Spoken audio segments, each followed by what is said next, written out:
hawezi kutengeneza. Ndio maana tukisema wajiuzuru hata kuna TFF au pasu kuwepo, ndio kwa mujibu wa katiba na taratibu. Unaelewa?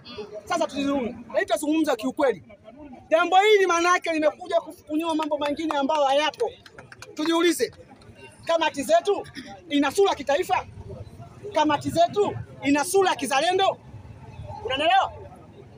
Tujiulize, mwenyekiti wa kamati ya mashindano, waandishi mnaripoti mjui maskini yangu.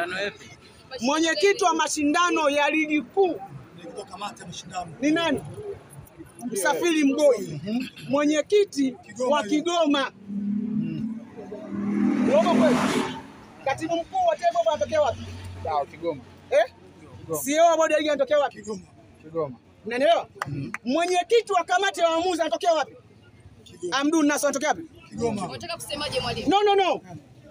Nimezungumza hii kwa sababu nimesema hili jambo yakaponye majeraha yote ambayo yapo. Kwamba imefukua mengi. Narudia, yamefukua mengi ambayo hata nyinyi mko hamjui. Kwamba kuna ukabila. Haya unazungumza wewe. Wenye dii mbili watanielewa. Unanielewa? Wenye dii mbili watakuelewa. Mwenyekiti wa kamati ya hadhi, heshima na wachezaji anatokea wapi? Ni nani? Anatokea wapi? Ni nani? Sikiliza. Tunapoweka mahitaji pale, sio kama hatujui. Tunafahamu. Ndio maana tukasema tunapaswa kutengeneza sura mpya ya mpira wa nchi hii. Je, mpira wa nchi hii watu ndio wapo Kigoma na Tanga tu, sehemu nyingine hawapo? Kilimanjaro hawapo, Katavi hawapo, Shinyanga hawapo, Msoma hawapo. Unanielewa? Tumesema hili limekuja kuponya majeraha ya mpira wa nchi hii. Lakini hilo jambo la kwanza. Jambo la pili, hao wenye vitu wa kamati wanasimamia kanuni na sheria ambayo tumejiwekea, hawaegemee sehemu nyingine. Ndogo wangu anasikana kama ni mdogo katika nchi. Klabu pekee ambayo hajawekwa kwenye ratiba ya ligi ni Yanga Sports Club. Yaani pamoja na harakati za kusaidia uhuru wa nchi, pamoja na kuwa mabingwa mara 30, pamoja ndio kwa timu ya kwanza kucheza fainali ya shirikisho, pamoja na kufunga vilabu vyote katika nchi mara nyingi zaidi, Yanga haishawahi kuwekwa katika ratiba, haikuwekwa. Walisahau, walisema. Yaani Geita Gold wameweka kwenye ratiba, bingwa kihistoria hayupo kwenye ratiba. Mwalimu alisema amesahau. Sikiliza. Unaweza ukasahau wote. Lakini hauwezi kumsahau baba mwenye nyumba nyumbani. Mkuu wa kaya unamsahau vipi? Sheria namba 1 kokote duniani anaulizwa mkuu wa kaya. Yanga ni mkuu wa kaya. Mkuu wa kaya anasahaulika. Anaenda kutambulika katimu kadogo. Hafu nasema eti wamejisahau. Unasahau Yanga na historia ya uhuru wa nchi. Unasahau Yanga na historia ya mpira nchi. Unasahau Yanga na makombe yake yote. Au pasu kukaa kama unasahau Yanga. Kama unasahau Yanga, je, hipo si unaweza kumsahau hata rais wa nchi? Ndio tafsiri yake. Mkubwa katika nchi ile namba 1 ni rais. Haipaswi mtu kumsahau rais katika jambo lolote. Haipaswi katika mpira nchi ukamsahau Yanga au Afrika leo eti wamsahau National na ukubwa wake na vikombe vyake. Au Ulaya leo waseme tunamsahau Real Madrid na ukubwa wake na vikombe vyake. Wewe utakuwa ni mwendawazimu. Au Uingereza msahau Manchester au Liverpool na ukubwa wake na vikombe vyake.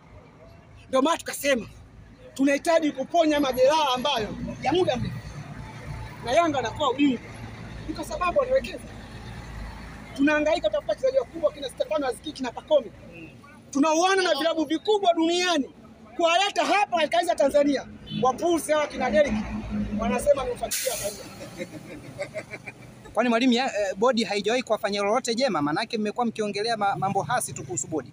Kwanza kusema haijawahi kufanya jambo jema. Kisheria hapaswi kwa baba kwa sababu anapaswa kwa kuzaa manake akulishe.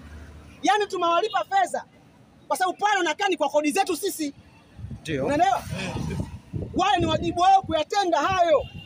Sio hombi. Yaani eti leo unasema eti hapana, ni wajibu, tunawalipa kodi. Wanapaswa kutoa huduma ambayo tumeweka pale. Kama wanashinda kufanya hizo huduma maana ni waondoke.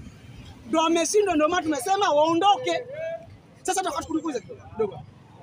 Urais wa TFF unalipa? Urais wa TFF unalipa? Kwa madai yake anasema hakuna chochote. Anasema kwa madai yake hakuna chochote anachokipa. Kama sehemu ulipwi, siweza kuondoka. Sio bodi chochote. Yaani mimi kwa mfano unafanya media hapa. Hawakulipi. Unang'ania kufanya nini? Nyuma pale kuna maslahi. Ndio maana yake utakuondoka. Ili mcheza nini kifanyike? Ngoja kwanza. Duniani kote, na niko kwamba mfano. Duniani kote. Ana mtu muda wake ufike ndio aondoke. Sefu Blatter muda wake ufike ndio aondoke. Nakuuliza wewe, rais wa FIFA hata TFF wa FIFA akaondoka. Sikiliza. Kuna kitu ni muhimu katika maisha, ni principle duniani. Ukitaka kuhudumia huduma za hao wananchi wote, kuna muda unajiuzuru kwa manufaa yako wewe na kizazi chako kijacho. Unasema mimi kulingana na hili nimetia doo mpira wa nchi, mimi nakaa pembeni. Historia yako itaandikwa kwenye vitabu na wino wa dhahabu. Kwa nijiuzuru kwa jambo fulani, kwa sababu kwa ulipwi, lakini kubwa kuliko lote. Na waandishi tusaidie. Msihamishe ajenda. Msihamishe ajenda. Kesi ambayo iko mahakamani kwa hakimu mkazi ni kesi ya dabi. Hakimu anapaswa kutoa majibu ya dabi. Baada ya dabi ndio kifate. Wewe unaingia kwenye mkumbo, unakuja kutaja mafanikio. Tukianza kutaja mafanikio hapa, ndio haya mengine ambayo mkoa ya juu tunayataja. Si ndio? Wewe kipita na ulienda mpaka Dodoma. Tuliingia mkataba na Morocco, rais wa Morocco alikuja Mohamed wa 5. Uongo kweli? Yeah, kweli. Si ndio? Uwanja unajengwa? Bado. Miaka mingapi imepita? Sikiliza. Mambo mengine tunakaa kimya kwa ajili ya mustakabali wa mpira wa nchi hii. Unaelewa? Unajua Morocco kwa sababu gani hajatoa? Wana hasira na kinyongo. Alipaswa apigwe kula, hajapigiwa kwa pia akasema uwanja na peka sehemu nyingine. Mwalimu subiri.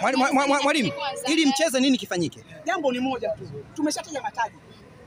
Tucheze kipi? Mechi hii ya dabi, kwa mujibu wa mustakabali ushaisha. Queen FC wametukimbia. Watu wamekuja Benjamin Mkapa, Yanga ametaja mahitaji, wamesema tunahitaji pointi zetu 3 na duniani case study zipo ambao tumepewa pointi 3. Wamesema wanahitaji milioni 56 kwa ajili ya gharama za maandalizi. Wamesema bodi ya ligi na kamati zake zijiuzuru. Uongo kweli? Haya ndio mahitaji.